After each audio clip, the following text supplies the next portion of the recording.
Welcome to a new series of Talking ELT, the easiest place to learn about the big issues in language teaching.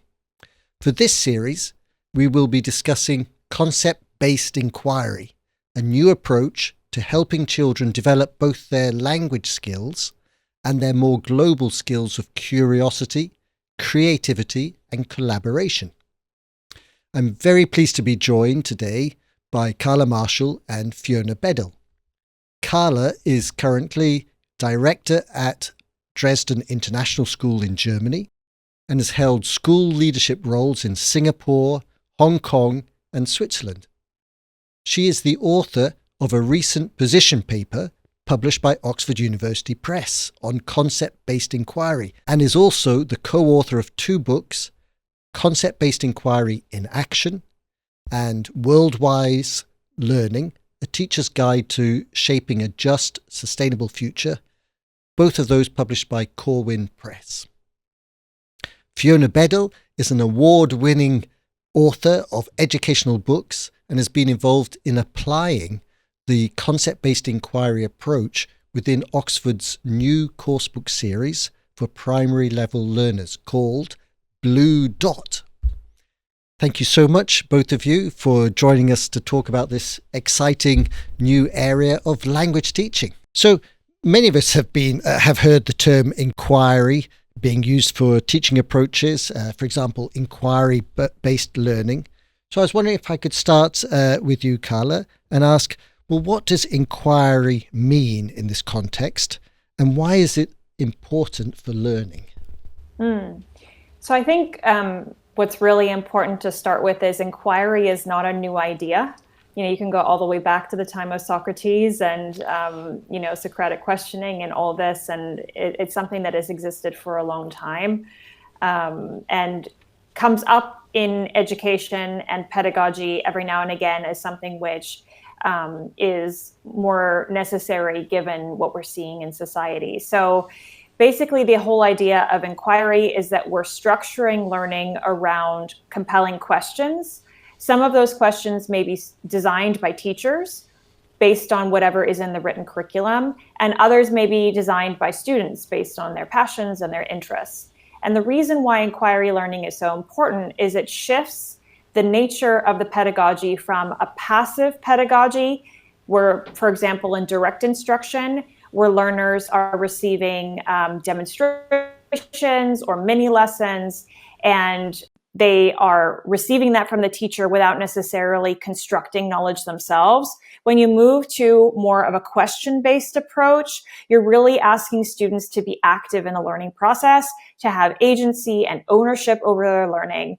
And when we look at the trends in the world of work, for example, what's just come out from the World Economic Forum in terms of the skills for 2025, we see things like learning to learn skills very high, critical thinking, analytical thinking, and these are all skill sets that are developed through inquiry-based approaches.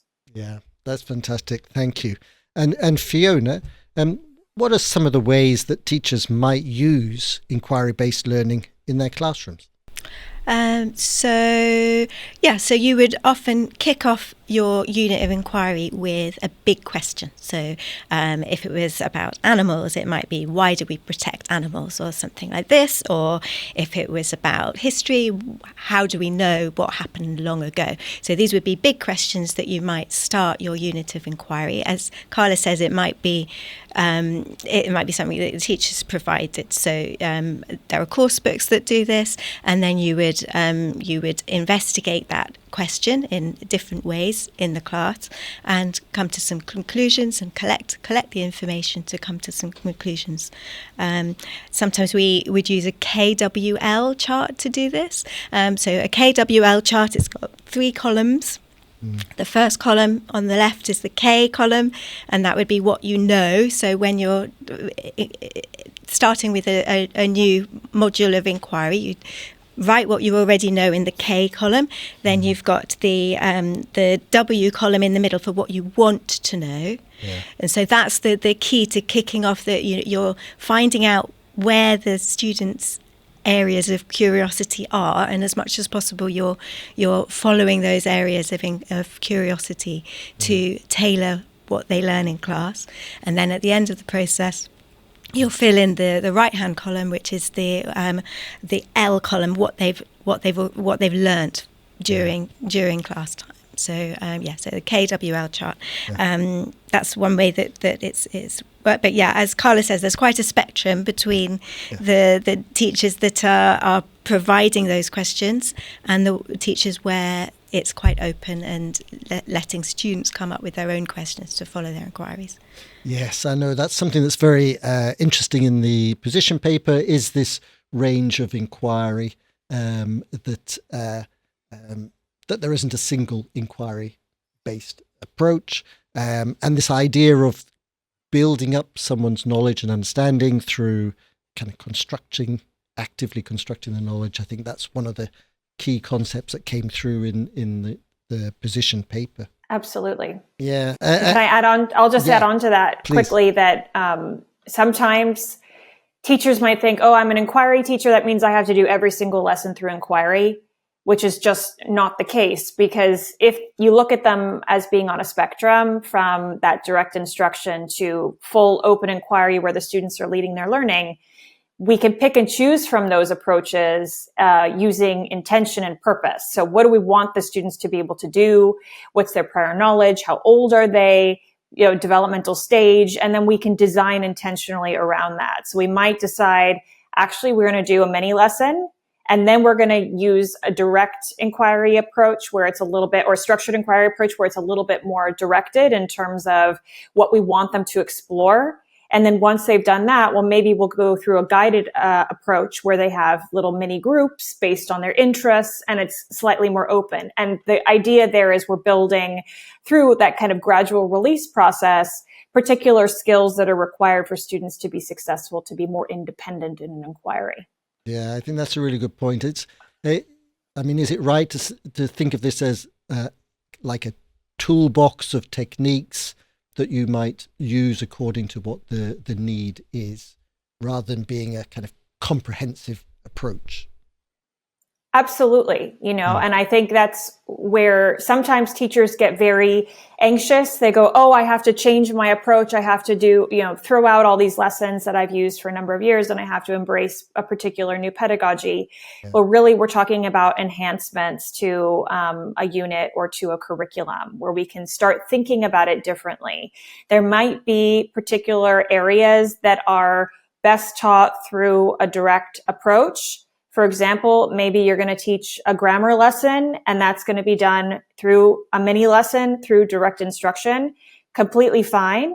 And then you might think, well, actually, I want students to be able to apply this in a variety of contexts. And there I'm going to use more of an inquiry-based approach, encourage critical thinking, analytical thinking as students apply rules that they've learned through direct instruction. So again, it's about mixing and matching based on intention.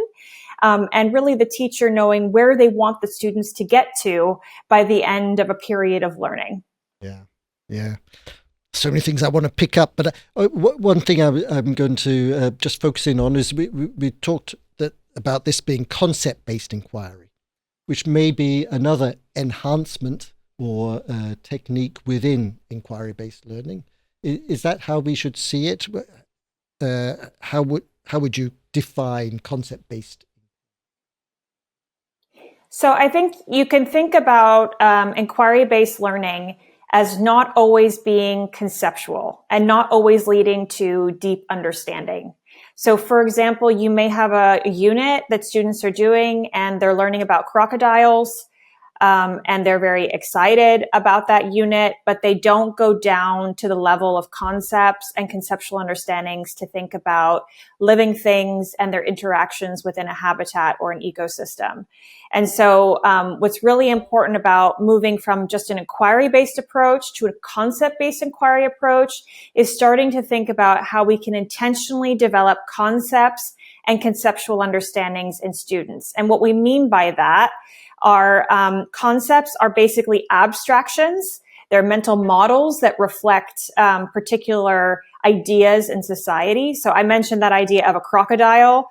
There are other examples of living things like a bird or a salamander or a fish. What we want students to understand that these are all examples of a larger concept of living things. and that living things have particular characteristics, and that there are interactions between living things that enable them to survive in a particular environment. When we get to that point where we're no longer just thinking about the crocodile in the river, then students can transfer that to new situations and contexts. So really, when we're talking about concept-based inquiry, we're talking about the strategic use of questions to help students develop concepts and conceptual understandings that transfer to new situations and contexts in the world. Thank you. That's fantastic. Okay, so as you say, this is a kind of enhancement, a particular approach which is focused on the development of conceptual understanding through an inquiry-based learning approach. Is this something which is new? Is it being used in schools around the world? So the idea of concept-based learning was developed by Lynn Erickson and Lois Lanning kind of in the 90s and then the early 2000s. But they didn't talk a lot about pedagogy in the books that they wrote. They talked a lot about the written curriculum design, and how you work towards building units.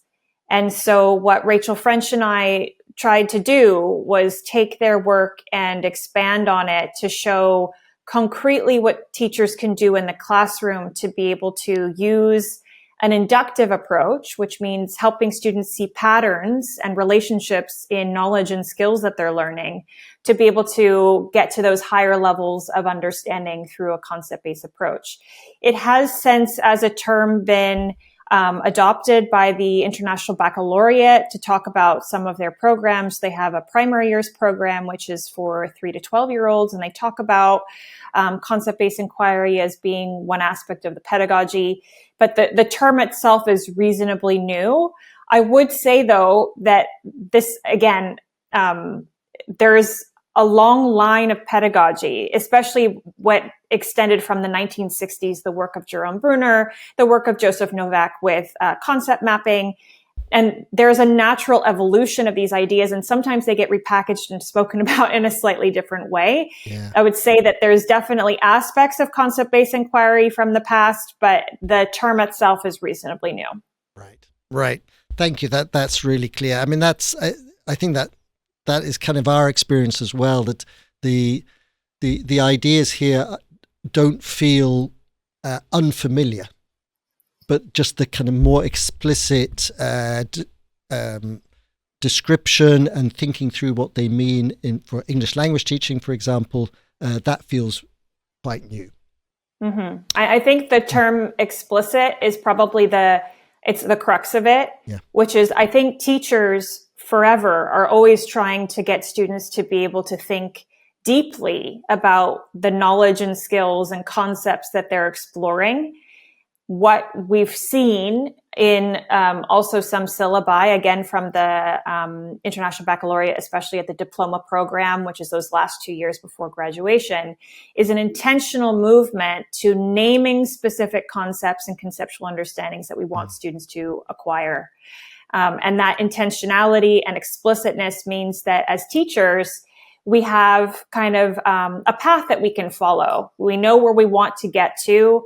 And then we need those pedagogical moves, which, you've done a lot of work through the Blue Dot to articulate so that we can achieve that with our learners. Yeah, that's right. Can I just pick up on one area? And that's you talked about generalizations, looking at patterns between concepts.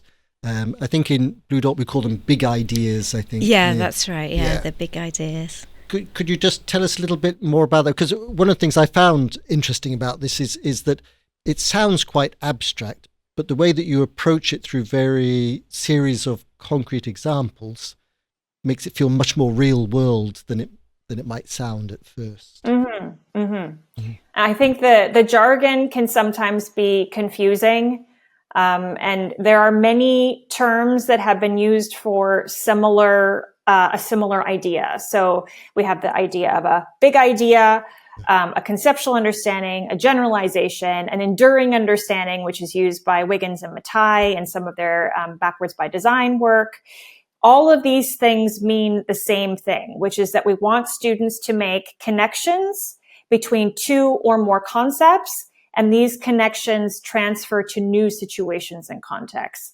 And they have to be based in actual real life examples. And so we would always start with facts, knowledge, skills that we want students to be getting access to. And through that process of inquiry, then we move from a more concrete to a more abstract way of looking at them. So for example, perhaps students are looking at leaders and they study about Malala and they study about Mahatma Gandhi and Martin Luther King Jr., and they look at the way that leaders persevere through their challenges, and they're able to then go up to the conceptual level from that to be able to say that when experiencing challenge, leaders persevere by, engaging with the public in order to continue their work. So we want them to get to those big ideas, but not in a kind of armchair philosophy kind of way. It should really reflect what's happening in particular case studies, mentor texts, real life news stories, things happening in their school. And it should be that synergistic thinking between the concrete and the abstract that ends in the generalization. Yeah, absolutely. Fiona, thinking about the English language teaching context, particularly primary, could you give some examples of big ideas that were used in Blue Dot? And also, what did you find interesting about putting big ideas into the heart of the lesson? Yeah, sure. So maybe it would be helpful to start rather than with Blue Dot, because Blue Dot, the modules are on slightly different topics. So if we start with a typical ELT unit, for example, so say animals, you might have the big idea, the concepts that you might want to be looking at would be behavior and survival and environment. These are all concepts related to the topic of animals. So then the big idea would be joining those things up. So animals' different body parts and behaviors help them to survive in their environments. So that would be a typical big idea that you're hoping that the children will come to, and you give them the facts and the information, the case studies, as Carla was saying, and that they bring that together to be their big idea. Or another one, animals communicate in different ways to share information. That might be one. Or animals move from place to place, or many animals move from place to place to meet their needs. So these are sort of big ideas to do with a topic that would be very typical in an ELT unit anyway.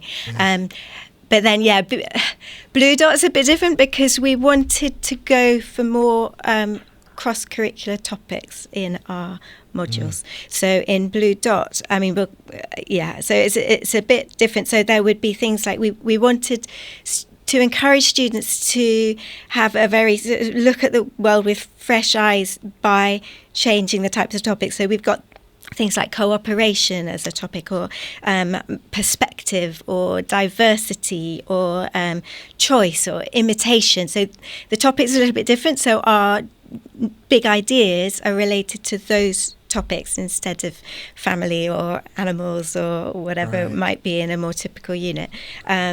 So cooperation, a big idea might be members of a group often cooperate by doing different jobs, for example.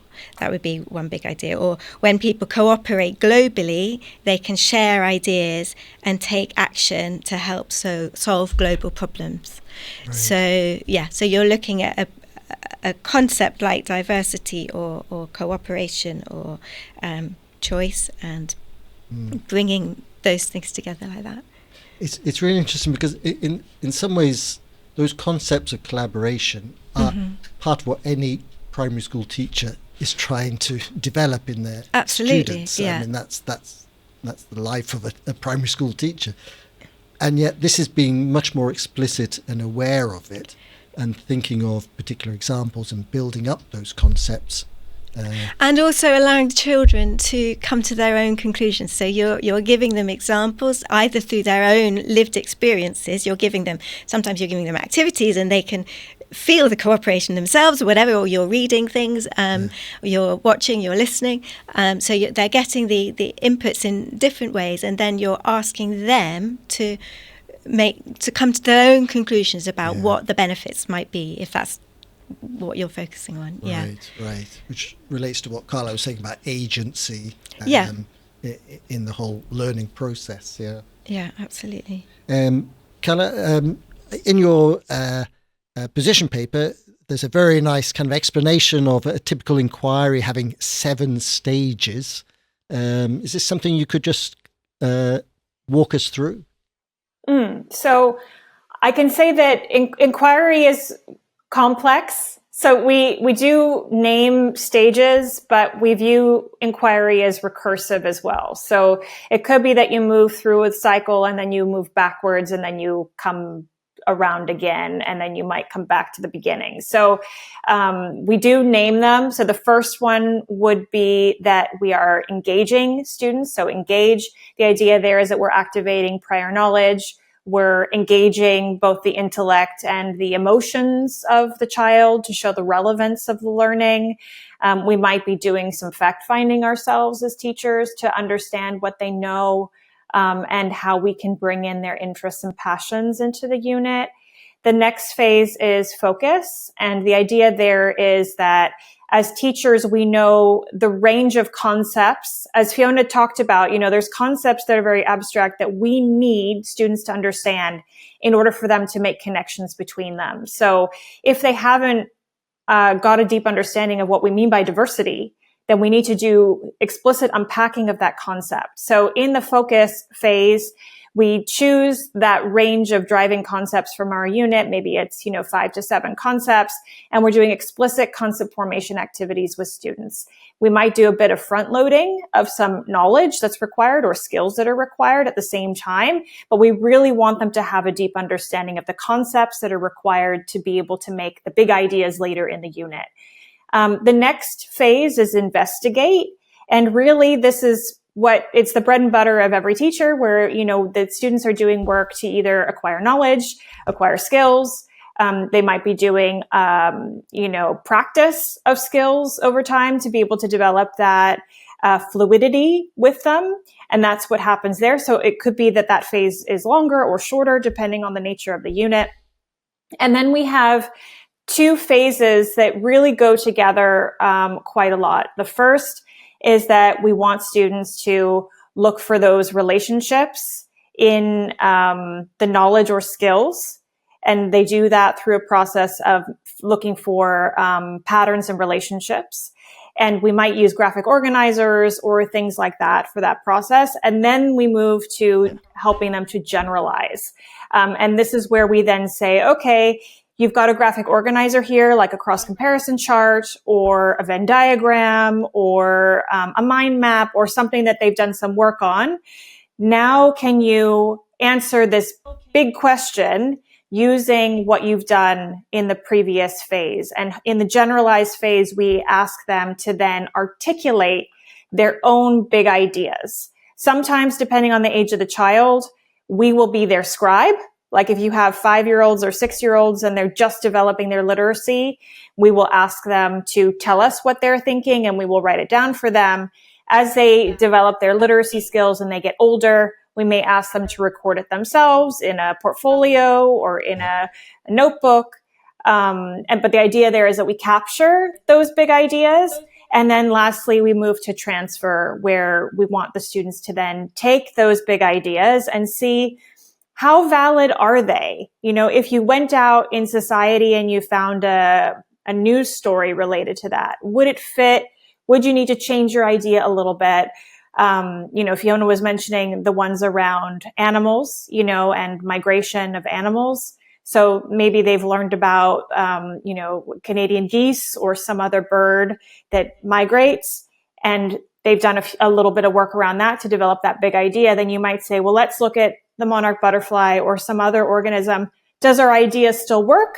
Yes or no? Yeah. And then if it doesn't work, they may modify it a little bit. Yeah, that's really, I find that kind of model really helpful. As you say, you may not go through those steps in that simple way, but it gives you a way of thinking, well, what am I doing now at this stage? Mm-hmm. Am I focusing on is it the focus stage? Is it the transfer stage? and I think it helps you to think what you're doing with your student with any activity.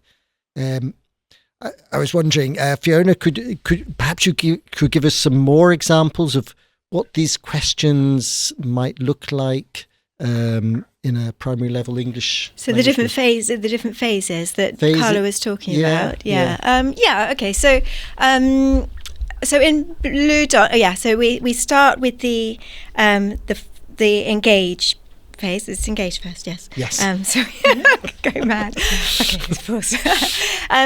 So we would start with the engage phase. You might watch a quick little video or something that. So we provide some nice videos in Blue Dot just to kick off the unit. We've got a big spread with some photos and lots of colour, lots of fun, lots of different things going on, and it gets you looking at things to do with this topic of the module, which might be the things we talked about, choice or pattern or imitation or diversity or one of these things.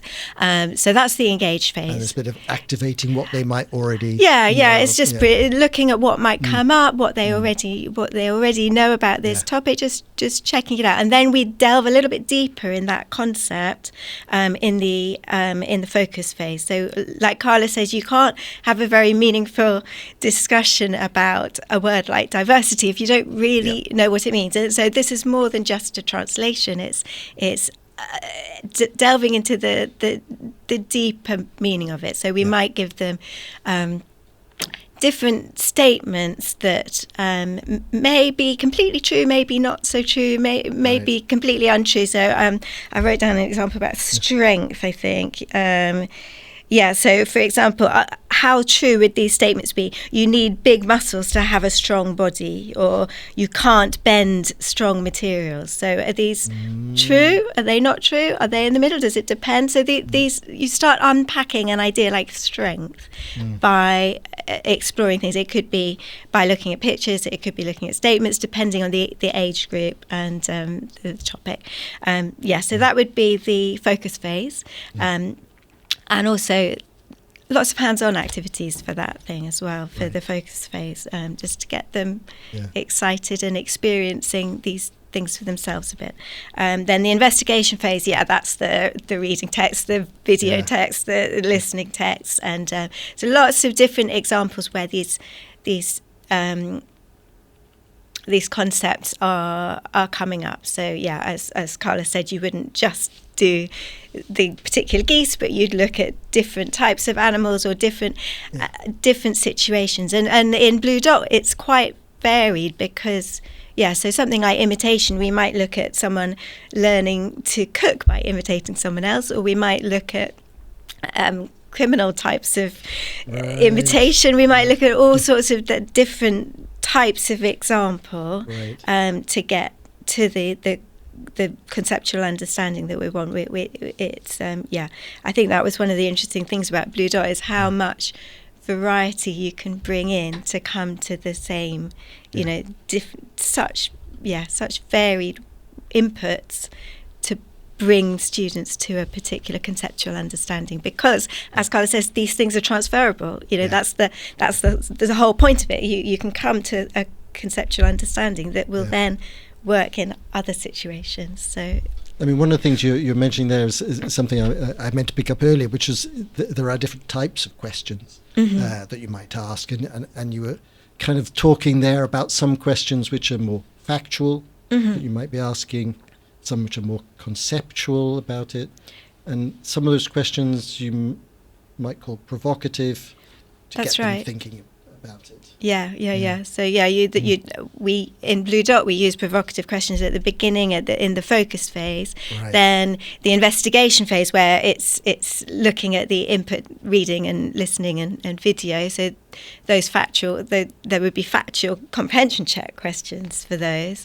But then also for the higher levels anyway, we will follow that up with the discussion provocative questions, because we're wanting them to think more deeply. It's not just about the facts on the page, is it, or on the screen? It's so those would be provocative questions. But then also these conceptual questions, which are helping to guide them towards this final conceptual understanding that we're going to get from them. Cara, you're good on all this question. Do you want to add to that? You explained it really well. I mean, I think that the only thing I would add to that is sometimes teachers might think, I want to teach conceptually, so I'll ask conceptual questions. And they don't realize the cognitive load that comes from asking a very abstract question like, how might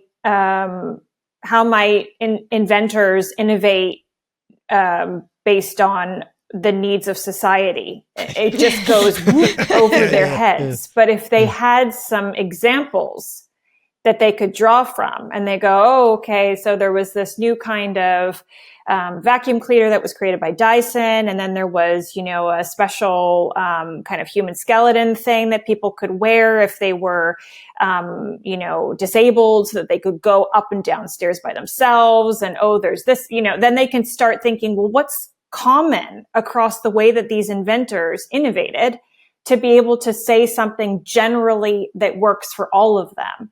And that's a process. That's not just like I ask a conceptual question and we're done. Yeah. That's really that deep work, as Fiona said, in the investigate phase, being really intentional. What are we choosing as our texts, as our examples, as our case studies, as the things that students are going to explore? So that when we get to the generalized phase and we ask a conceptual question that's more abstract, then they're able to draw upon that knowledge, and that actually grounds them and allows them to be able to get to the abstract level of thinking. I think that's a really good point. And it also links, I think, to what you were saying earlier. When you think about cognitive load, I think the activities you were talking about on the almost visual side of graphic organizers. Is that what they're called? Graphic organizers and mind maps and things like that. I can see how useful those would be to build up the ideas and then have something visual in front of you, so you're not having to hold too much content in your head. That's exactly right. So in Blue Dot, we've got some posters for these graphic organisers. So every module of inquiry has a poster, and these will be different types of graphic organisers. So you can sort of update them as you go with each investigation thing, each text you read or watch, you're adding to it. But then you can come back to it at the end, and it's there so that you can remember it, and and it's all very nicely structured to help you to see those connections. Great. Thanks for listening to this episode of Talking ELT, the easiest place to learn about the big issues in English language teaching. Don't forget to like and subscribe if you want to learn more about this issue and others like it. Tune in again next time as we explore another aspect of concept-based inquiry with Carla and Fiona. If you want to learn more about concept-based inquiry and how you can take that next step beyond inquiry-based learning, you can download our position paper on the topic, authored by Carla. Just follow the link in the description. Thanks for listening.